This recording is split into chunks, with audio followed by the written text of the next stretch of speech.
Muito boa noite, bem-vindos ao Momento Antagonista comigo, Cláudio Dantas. Hoje, quarta-feira, dia 18 de março. Estou gravando mais tarde aqui, estava esperando o panelaço.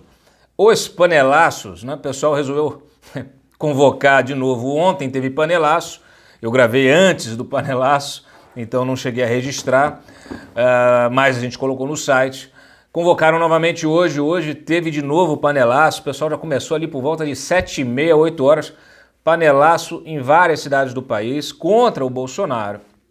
E ele, claro, aí obviamente teve o pessoal a favor do Bolsonaro que convocou outro panelaço para as 21 horas. E o Bolsonaro chegou a mencionar isso mais cedo na coletiva. Olha, gente, é complicado. Um país precisando se unir para combater um inimigo invisível, né? Como bem disse o ministro da Defesa mais cedo, Fernando Azevedo e Silva, estamos numa guerra, estamos diante realmente de um quadro muito complicado, um inimigo invisível, muito forte, né, muito agressivo. Aliás, o Donald Trump falou a mesma coisa, estamos numa guerra. Então essa é uma guerra que está sendo travada pela humanidade, é uma guerra sendo travada por todos os países no mundo inteiro. Diferentes governos, diferentes sociedades. No momento como esse, deveríamos nos unir e não nos dividir, porque nesse caso aqui, do dividir para conquistar, quem vai conquistar é o coronavírus, tá? Claro que o presidente merece críticas, e essas críticas parece que foram bem acolhidas e fizeram o presidente mudar de postura. Jair Bolsonaro, desde ontem, passou a criticar menos, a ironizar menos, e hoje, inclusive mais cedo, convocou uma coletiva com vários de seus ministros, né? Eu comentei a reunião que haveria e a coletiva comentei ontem que haveria hoje, então, e nós acompanhamos, vocês que estiveram conosco aí ao longo do dia, acompanharam em tempo real a coletiva que acabou ficando marcada, coletiva que era para anunciar várias das medidas que estão sendo tomadas em diferentes frentes, né? Muitas dessas medidas nós já publicamos, já comentamos, mas era um momento, vamos dizer assim, para sintetizar esses pacotes, né? Essas medidas que estão sendo tomadas nessas diferentes frentes. Segurança pública, economia, infraestrutura, defesa e saúde, né? Muita coisa, é um tema muito complexo, é um problema muito complexo e que precisa realmente que todo o governo se mobilize, não só o governo federal, os governos estaduais, os governos municipais. O pessoal está despertando tarde, não foi só o Bolsonaro que demorou para despertar, não. Prefeitos, governadores, vários também só começaram a tomar medidas mais radicais hoje. Então isso dá uma medida de como estamos sendo governados em todos os níveis. Então, se ficarmos aqui agora, um apontando o dedo para a cara do outro, não vamos chegar a lugar algum. Então o que é preciso? Que todos se unam, né? Que os esforços sejam complementares no nível municipal, no nível estadual e no nível federal. É isso que interessa. Nós estamos com a sorte de antever, sabe aquela coisa de você conseguir olhar o futuro, né?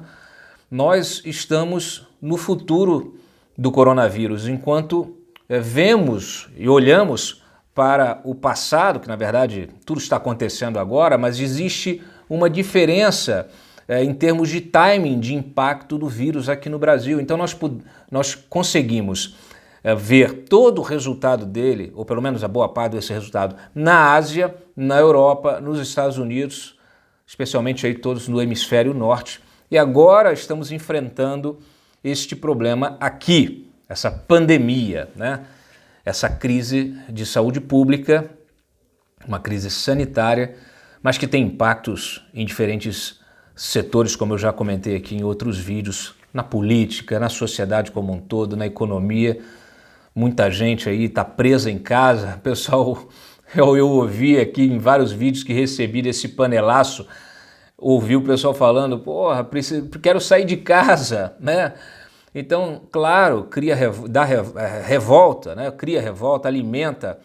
Sim, quando os nossos líderes políticos, quando eles não têm a postura necessária para enfrentar uma guerra, para entrar numa guerra, é claro que isso causa revolta, isso causa medo. E o medo faz com que as pessoas, algumas reagem, outras ficam paralisadas, mas outras não, outras reagem. Então o que a gente está vendo é uma reação também a isso. E que essa reação ela sirva para catalisar os esforços dessas diferentes esferas. Ah, tem os oportunistas, Cláudio? Tem, falei deles ontem. Desde a área jurídica, o pessoal querendo sair da cadeia, né? Os advogados aí já correndo para o judiciário para tentar livrar seus clientes. Mas na política, mais ainda, um tema como esse, ouvi a Janaína, não podemos politizar, mas é um tema político. Ele é tratado pela política, né? Na sua síntese, na sua, sabe, antes de qualquer coisa. E claro, como não contaminar? Uma crise como essa, ela é deflagrada enquanto você vive um embate do executivo com o legislativo, uma disputa por 30 bilhões do orçamento, né? Até semana passada a gente estava discutindo isso, gente. Então isso cai como uma bomba num cenário, num ambiente já polarizado. E, obviamente, o presidente, o Jair Bolsonaro, ele alimenta essa polarização. Ele nunca deixou o palanque, nunca desceu, nunca saiu da campanha. Continua até hoje fazendo campanha. Fazendo sua campanha, alimentando o confronto, o embate, trazendo os seus inimigos políticos para um dos lados desse tabuleiro, emparedando os seus inimigos ali no canto, e claro, seus inimigos reagem. Então hoje você veja como criticar medidas do governo, tanto federal, quanto estadual, quanto municipal, sem você receber uma saraivada de ataques. Porque isso que acontece, virou agora uma moda, todos os políticos vão se armando também. Então você vai na rede social, é muito interessante, você faz um comentário, até em solidariedade, eu fiz uma brincadeira, por exemplo, no Twitter. Olha, eu também tenho dificuldades com essa máscara. Tem 2 semanas que eu estava com um outro vírus, com influenza A, que eu peguei, fui diagnosticado com influenza A, até deixei de gravar os meus vídeos aqui, fui internado, tive que usar aquela máscara. É horrível aquela máscara, a gente não sabe nem colocar. A máscara do pessoal aí do governo é até melhor que tem elástico, a minha não, tinha que amarrar. Eu fiz um comentário até em solidariedade, porque o pessoal, claro, todo mundo caiu em cima, né? Tem várias imagens cômicas dessa coletiva. Não tem como não rir também, né? E fui atacado, como se eu estivesse fazendo deboche. Então, assim, a gente está realmente num cenário de muita polarização. E claro, aí você tem aí, olha, todo político querendo aparecer. Cada medida que vai sendo decidida, lá em São Paulo, por exemplo, o Dória, vai pingando as medidas, em vez de vir com uma medida só e já colocar para frente, não, todo dia tem uma medida nova. Para quê? Para ter exposição midiática. O Covas a mesma coisa fez isso. Então, gente, infelizmente, nós estamos diante de um cenário que, olha, é preciso muita responsabilidade.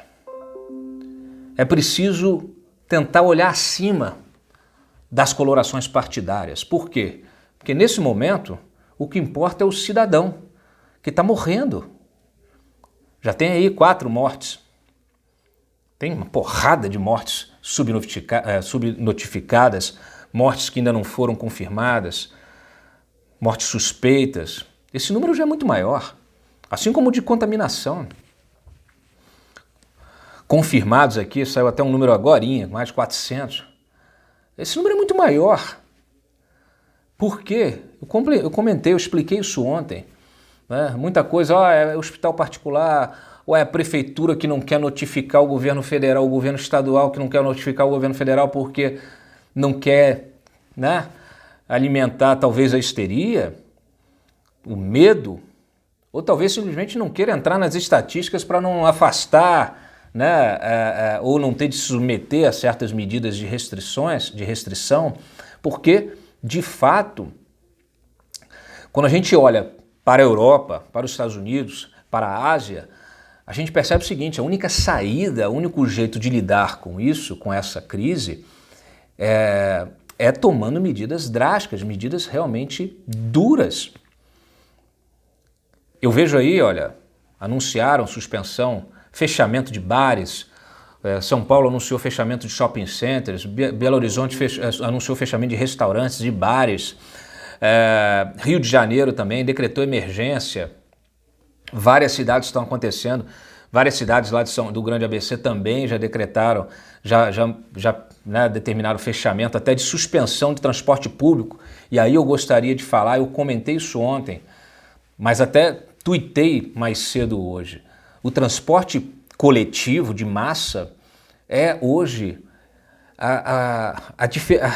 vamos dizer assim, o limiar entre você ter uma crise sanitária, né, de difícil enfrentamento, e você ter o colapso do sistema. Essa é a diferença. Então, quando eu vejo, por exemplo, a CNT, Confederação Nacional do Transporte, dizendo que está tomando uma série de medidas, não, estamos orientando aqui as empresas de ônibus para que passem álcool gel, limpem os ônibus, que os ônibus circulem com as janelas abertas. Porra, eu quero que quero que algum de vocês me diga, vocês pegaram ônibus hoje, vocês viram alguém fazendo a limpeza de ônibus? Como? Como? Ia ter que ter uma pessoa dentro do ônibus só para fazer isso o dia inteiro. Quantas pessoas circulam dentro de um ônibus, dentro de um vagão de metrô?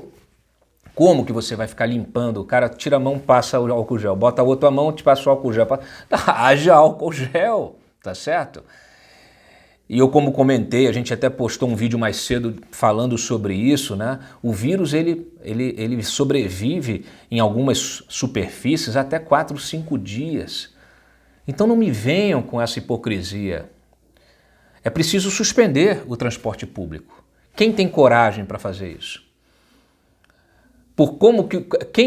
Qual empresário vai ter coragem para parar a sua atividade? Tem muitos que ainda não sequer fizeram aquilo que é o básico, de colocar os seus funcionários, aqueles que podem ficar em home office. Tem vários. Tenho parentes, tenho amigos que falam assim, pô, mas por que você está indo trabalhar? Não, porque a empresa continua trabalhando. Pô, mas o seu trabalho não dá para fazer no computador em casa? Dá para fazer. Então, assim, não há consciência cívica, né? Humanitária. As pessoas não estão com consciência exata, clara, do problema que estamos vivendo. E aí entra o exemplo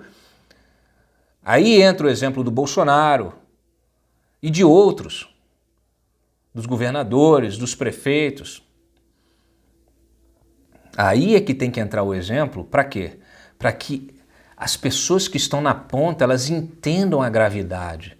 Por isso que eu gostei quando o ministro da Defesa hoje falou, nós estamos numa guerra.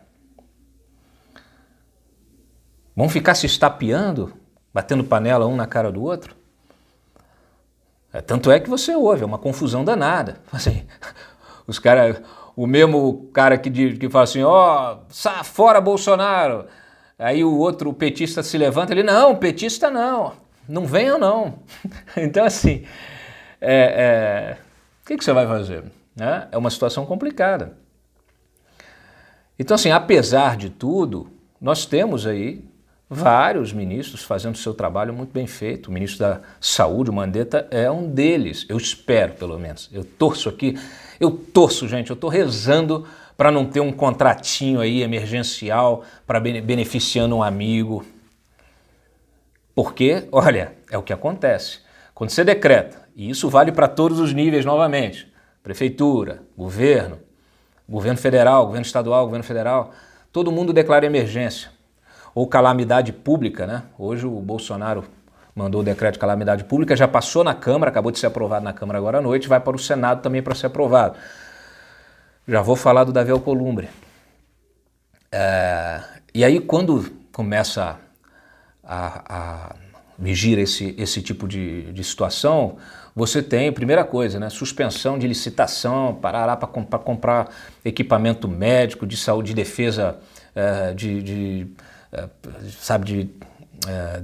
defesa, até militar, né, ou para enfrentar calamidade, situações de emergência, saúde, né, equipamentos hospitalares, kits, não sei o quê, quer dizer, tudo isso passa a ser, o governo pode, as administrações públicas podem adquirir sem licitação.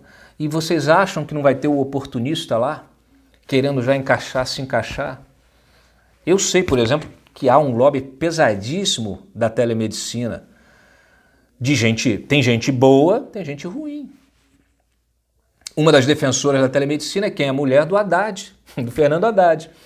A mesma telemedicina que o Mandetta está defendendo e que está querendo regulamentar, justamente em função dessa situação que, claro, numa situação como essa, nada como a telemedicina. Pode ajudar muito. Mas obviamente que vai ter gente. Vocês percebem como é complicado, como não é preto no branco, como não é vermelho e azul, como que é difícil você entender a política e fazer a fiscalização das administrações. Então, assim, você tem uma situação grave que precisa dessas medidas para serem enfrentadas, não tem jeito. Só que cabe a nós, ao cidadão fiscalizar esse negócio. Justamente para evitar que essa situação de sensibilidade, né, de exceção, ela seja aproveitada pelos oportunistas de plantão para fazer o quê? Negociata. Para fazer negociata. Porque esse é o nosso problema. Corrupção. Então, assim, precisamos enfrentar. Nós tivemos hoje, então, aprovação aí na Câmara, vai para o Senado. Ao mesmo tempo, tivemos essa coletiva pela manhã, no início da tarde, perdão. Depois tivemos, no finalzinho da tarde, o Bolsonaro voltou a dar uma coletiva para anunciar outras medidas, MP das aéreas, para ajudar as companhias aéreas, que são uma das principais prejudicadas neste momento, além de outras decisões. Inclusive, fez uma apresentação, uma coletiva junto com o Toffoli, né? Que falou também de resolução de conflitos judiciais, etc. e tal, papapá. Bom, nós tivemos esse decreto de calamidade, precisa ser aprovado no Senado. Ele vai retirar aí a necessidade de cumprimento da meta fiscal, porque obviamente nessa situação você vai ter de avançar, né? Inclusive o próprio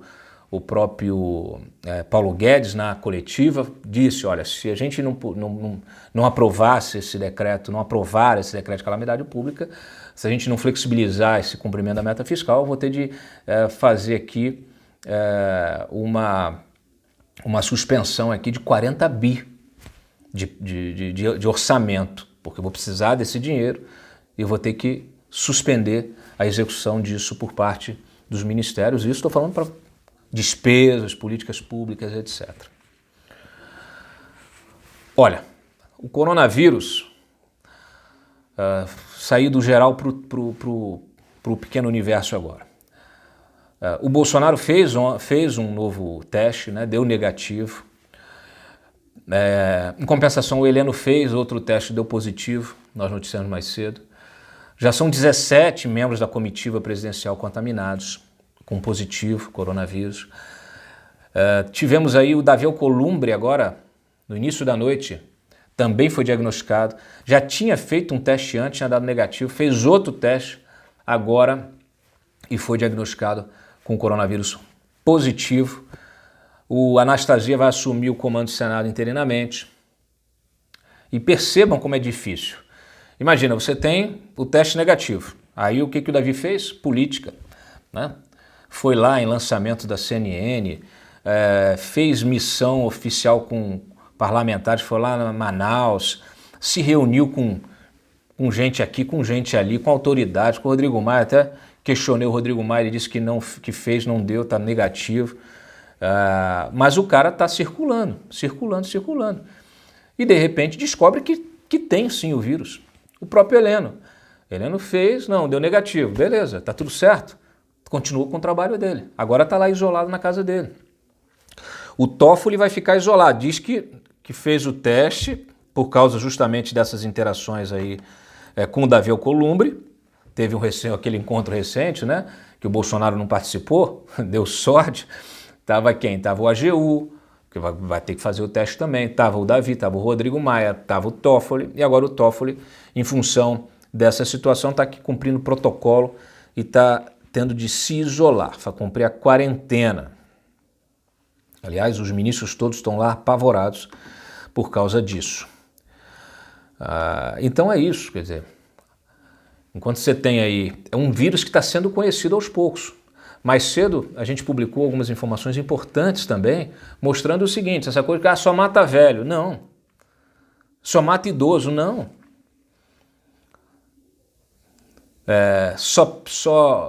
Pode até não matar, mas assim, só cai de cama, só é internado aquele que tem ali a predisposição. Claro, sim, mas você tem pacientes, inclusive médicos, que estavam atendendo e foram contaminados.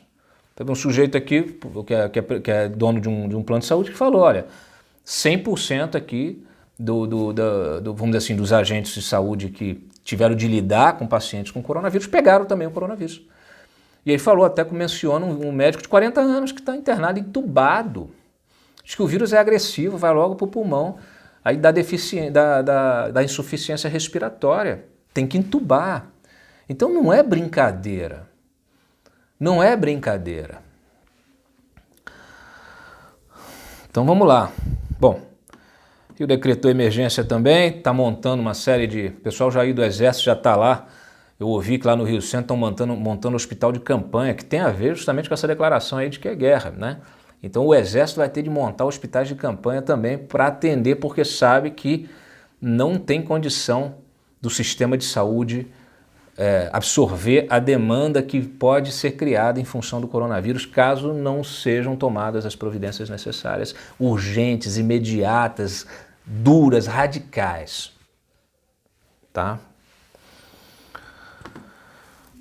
Bom, olha só que loucura. Um dos mortos que foi registrado, desses 4 que já estão registrados, por exemplo, para vocês terem uma ideia, não estava na lista dos contaminados do governo, para vocês entenderem como é que está a zona, a bagunça, como é que é difícil você controlar, como é que faz falta você não ter um sistema unificado. A gente podia estar num outro nível, mas não, a saúde... Olha, aliás, só mostra, o problema de saúde no Brasil, do sistema de saúde do SUS, tá? A gente sabe, é um problema crônico. Imagina isso agora. É uma emergência que nos desafia a resolver certos problemas que são crônicos. Né? E pior nessa situação aqui, o sujeito não estava na estatística, morreu de coronavírus, de Covid, que é o nome da doença, Covid-19, e os familiares dele não estavam conseguindo fazer os exames. Pelo amor de Deus, era um porteiro aposentado, tinha 62 anos, hipertenso e tal. E a família que teve contato com ele, já contaminado, não consegue fazer o exame. No mundo nós temos hoje 8.000 mortos e 200.000 casos confirmados. Tá?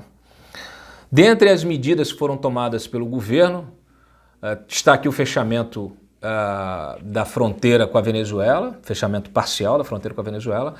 Nessa coletiva que teve mais cedo, o Sérgio Moro defendeu o fechamento da fronteira com os países do Mercosul.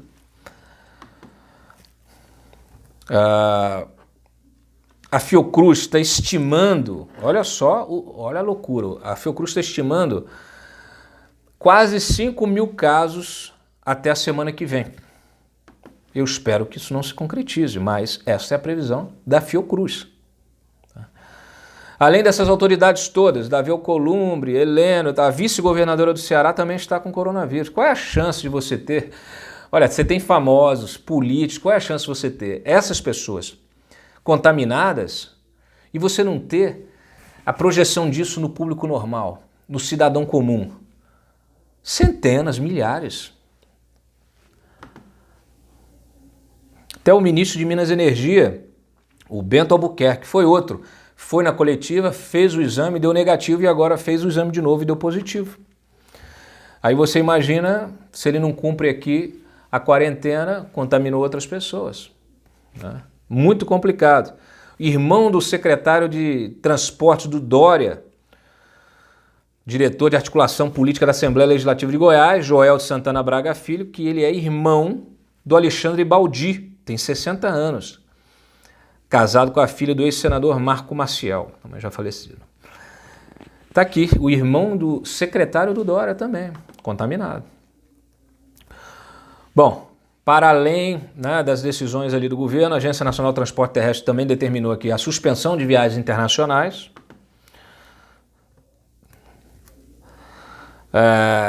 7 prefeitos do ABC Paulista suspenderam o transporte público. Eu acho que essa é a grande medida que precisa ser tomada por todos. Prefeitura aqui suspendendo, já comentei. O Caiado fechou quase tudo em Goiás também, determinou a suspensão de atividades em shoppings, cinemas, clubes, teatros, boates, bares, restaurantes e feiras. Só poderão funcionar hospitais, farmácias, postos de combustíveis e supermercados. Importante isso, até para que as pessoas não fiquem naquela de sair correndo para fazer estoque e tal, porque por enquanto não há nenhum tipo de risco de crise de desabastecimento, tá? É importante que se diga. Então, assim, várias das medidas que o Ibanez tomou já na semana passada, o pessoal estava muito crítico ao Ibanez, estão sendo tomadas agora, uma semana depois, por outros governadores, prefeitos, etc. Dentro das medidas que foram anunciadas pelo governo está o voucher do coronavírus, que é um pagamento aqui, segundo o Guedes, de R$200, vai pegar o pessoal do Bolsa Família, né, do cadastro único, o pessoal mais necessitado, vai pagar R$200. Tem um custo mensal de 5 bi e trimestral, que é a projeção que eles fazem para esse plano emergencial de enfrentamento do coronavírus, de 15 bi total. A Camex zerou o imposto de importação de 50 produtos para combate ao coronavírus. Né? Já falei do Dória. E claro, Bovespa, mais um circuit breaker. A situação realmente do mercado financeiro é bem grave. Né? Tivemos aí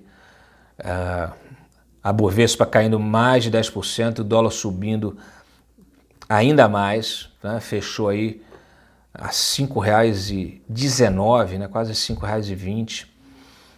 O Banco Central, o Copom, reduziu a Selic hoje para R$ 3,75, 3,75 pontos percentuais, tá?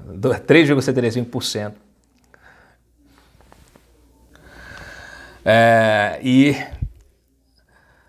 também, aí tem várias coisas, né, que eu separei aqui para explicar para vocês. Por exemplo, mais cedo o Mandetta disse que a gente está seguindo o exemplo da Inglaterra. Olha o risco. Essa coisa de que tem que imunizar, tem que contaminar a população para imunizar, para poder criar resistência, etc. Parece que não deu certo lá com o Boris Johnson, não. A informação que a gente tem, publicamos aí, é que houve um aumento de 35% dos casos confirmados, que pularam para 2.626. Então, assim, como eu disse, o vírus é novo, ainda há muita tentativa e erro, então o que a gente realmente tem que se preocupar é para evitar a proliferação, o contágio. Bom, o CAD abriu uma investigação para verificar o aumento de preços de produtos. Eu brinquei aqui ontem falando sério, né? Comprei um pote de álcool gel por R$50, custava 11. Então realmente é importante aqui, Procon, todo mundo entrar e fazer o seu trabalho, né? Então aqui, olha, contingenciamento de 40 bi, né? Se não houver aí a aprovação do estado de calamidade, a gente sabe que vai aprovar. O Moro,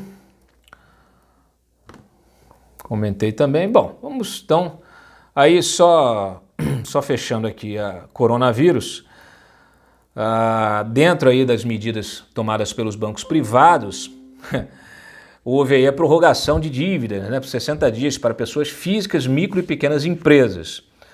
Só que os bancos não aliviaram para as dívidas de cartão de crédito e cheque especial. Parabéns aí ao Banco do Brasil, Bradesco, Caixa Econômica, Itaú e Santander realmente estão preocupados, né, com a sua saúde financeira. Olha, é um absurdo esse oligopólio e é nessa situação aqui que você poderia ter realmente uma demonstração de união em benefício do país, não. Só para vocês terem uma ideia, 316,8% é o juro médio cobrado no rotativo do cartão de crédito. E do cheque especial, 165,6%. Então, muita hipocrisia, né? Muito oportunista. Muito oportunista. E falando em oportunismo, pelo menos não libertaram o Cabral, outros impediu vários pedidos de libertação por causa do coronavírus, mas libertaram o Paulo Preto, por causa do pedido do Ministério Público Federal de São Paulo. Eu digo para vocês e repito, Lava Jato em São Paulo é o túmulo. O São Paulo não é o túmulo do samba só não, túmulo da Lava Jato, tá? Tudo que vai para a Lava Jato em São Paulo se perde, ou é no Judiciário, ou é no Ministério Público, ou é na Polícia Federal, sempre acontece alguma coisa. N investigações, podem falar o que quiser, demonstrar o que quiser, fazer operaçãozinha, mas é o seguinte, na hora do vamos ver, a gente não vê resultado nenhum. Paulo Preto, solto, cara. Pelo amor de Deus. Pelo amor de Deus. Inclusive, uma das medidas do Paulo Guedes é ajudar as micro e pequenas empresas.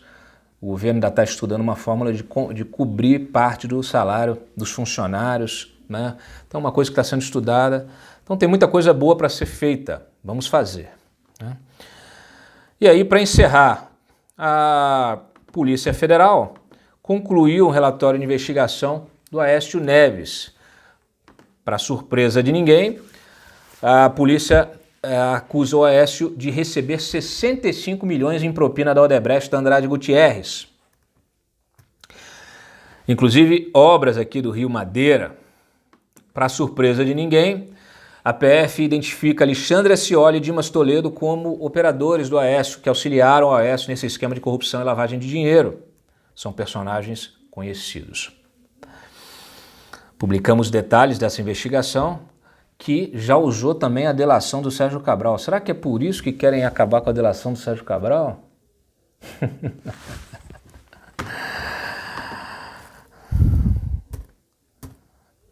Olha, gente, é isso aí, meia hora de vídeo, o pessoal pedindo, pô, Cláudio, vá, depois do Momento Antagonista, faz uma live no Instagram. A gente não tem como fazer live do Instagram essa hora, tá?